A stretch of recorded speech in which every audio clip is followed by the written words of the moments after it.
So, big happy birthday to Walter Theodore Rollins, as we know him as Sonny Rollins. Sonny is 87 today, and in fact I would say the only thing that marks him out as different from these other two on my Legends wall is the fact Sonny's still with us, which is fantastic and amazing. In my book, he's as influential as the other two.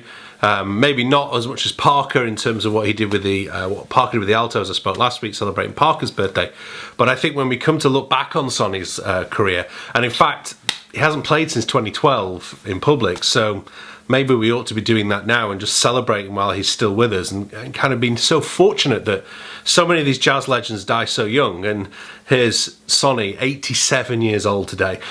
I've got to admit, I came to Sonny a bit later than I did from Coltrane and Parker. I kind of knew of him, but it was kind of later in my teens that I kind of started to know about Sonny, especially when, like so many big, kind of beginning level intermediate improvisers, I got to know St. Thomas, and since then I have played it almost every gig I've done with my own band. I love it. It's such a brilliant, catchy melody that appeals to everyone.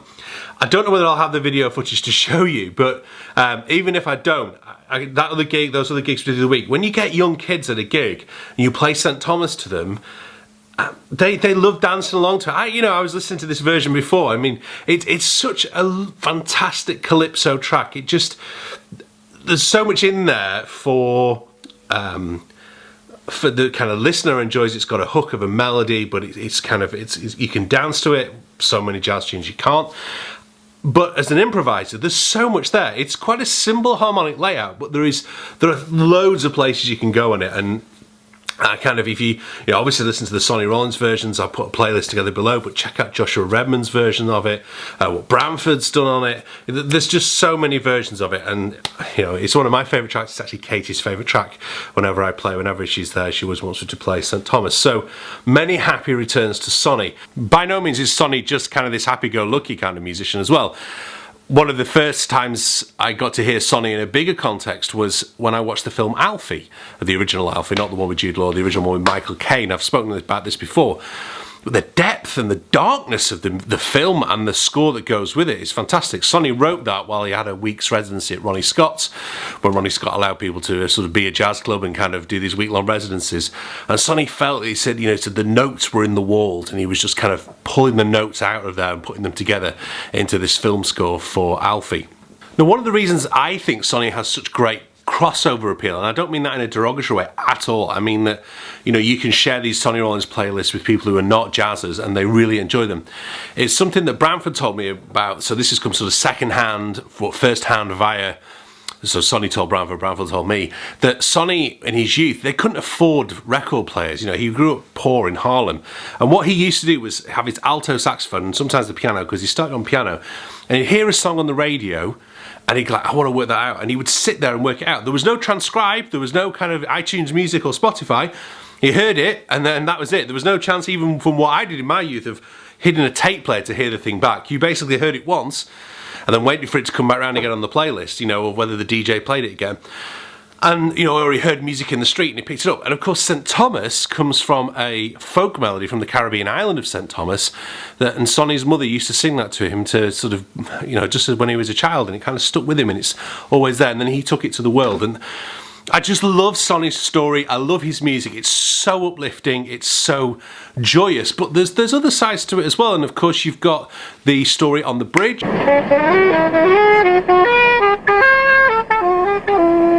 I'll see if I can find a link to the stories, but there is a petition, a wish to rename Williamsburg Bridge as the Sonny Rollins Bridge, and I fully support that. As I mentioned in this vlog, when I went up onto Williamsburg Bridge, emulating the great Sonny Rollins, it's such a special atmosphere. I mean, the thing is, everybody else does it, and of course, as I said in this vlog as well, how the Simpsons ripped it off with Bleeding Gums Murphy.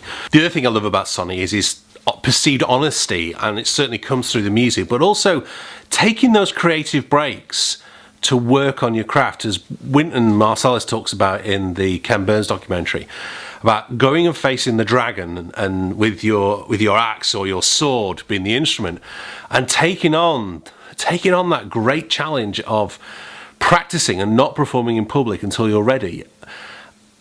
I think it's Gary Giddens says also in that, kind of with Sonny, he's so honest that if he's not on it that night, he'll sit in a corner and just vamp on two notes.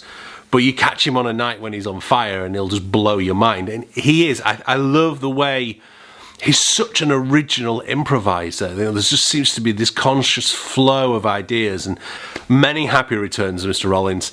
Thank you so much for bringing so much joy to the music. It's just so uplifting and being so original, not only in your composing, but in your improvisations as well.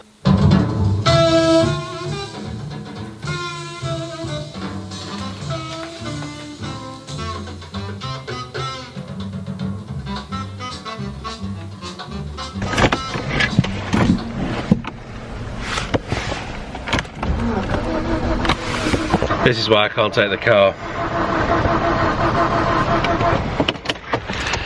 Not sure what it is either. I smell a lot of petrol. I think from what I've read on YouTube and seen a few other guys, it's an electrical thing, so I've got an auto electrician I should say, coming out to have a look at it. He just doesn't know whether he can make it today or tomorrow. So, another 2-mile walk for me to do.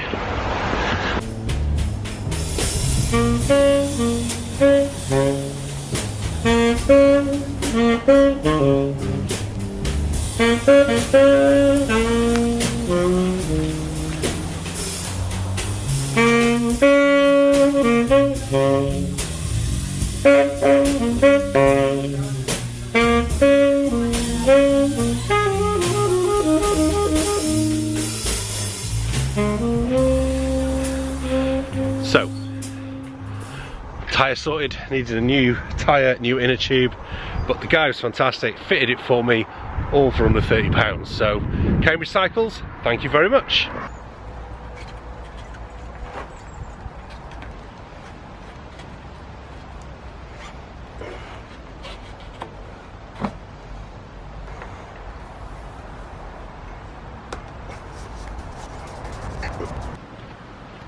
So Ring, my video doorbell, which I talked about in this vlog, wasn't working. Basically the button was getting destroyed. I'll show you in a minute on there. And so Ring, very kindly, very good guys, have just sent me out a replacement. So I'm just pairing it up with the phone. Hopefully it will all work.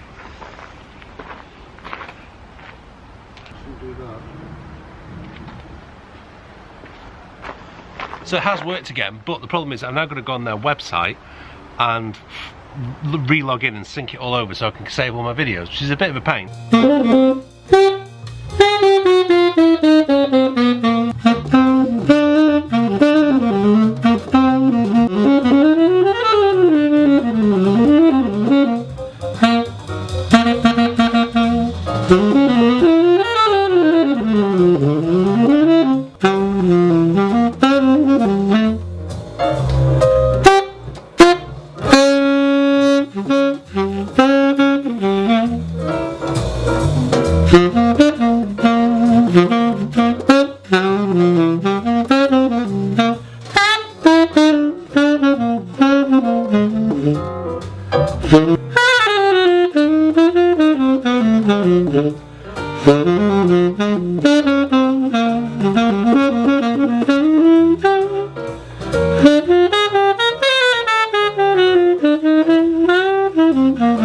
Strangely enough, given how fond I am of Doxy, it doesn't make it onto my Sonny Rollins playlist for today, which there are links in at the bottom. I released it on Twitter earlier on today. If you don't already follow me on Twitter, check me out at Dan Forshaw. You'll often get things before you see them on the vlog.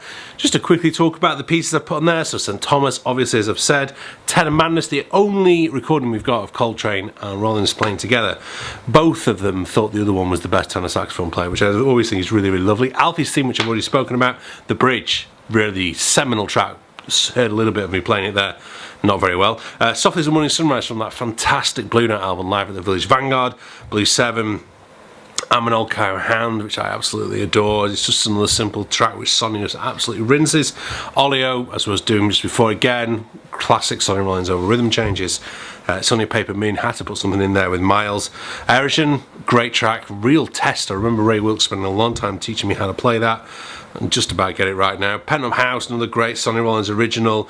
BG, the When Was I Born? There's a great story, true story about Sonny. He lived just a couple of blocks away from the World Trade Center on 9/11 and was only able to get out of his apartment with his saxophone. And one of the rescuers said to him, "Man, what do you bring this saxophone for?" He sort of looked at him as if to say, this is my axe, man. This is I depend on this, you know, I need this. And a few days later he did a concert in Boston. I think it was at Berkeley, wasn't it? And someone recorded the concert and it was released. I think they got a Grammys for it. Friday the 13th, Eternal Triangle, the kind of ultimate rhythm changes workout between Sonny Stitt and Sonny Rollins, and the question all saxophone geeks ask, and you can put the comments in below, who won that battle?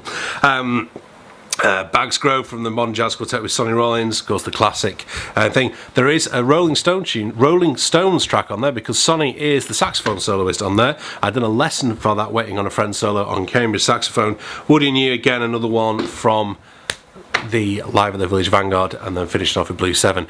I hope you've enjoyed that little look for Sonny Rollins' birthday. If you don't already subscribe to my channel, please do consider doing it. We're a great bunch, kind of ever expanding, sort of creeping towards that 4,000 mark. I would say I would love to reach that 4,000 mark before the autumn hits. Yeah, I don't think there's any more things to say today, so thank you. I really appreciate you coming on this journey with me. I hope you'll enjoy those playlists. Share your Sonny Rollins memories with me. Check out that story about the bridge, and I will see you very, very soon.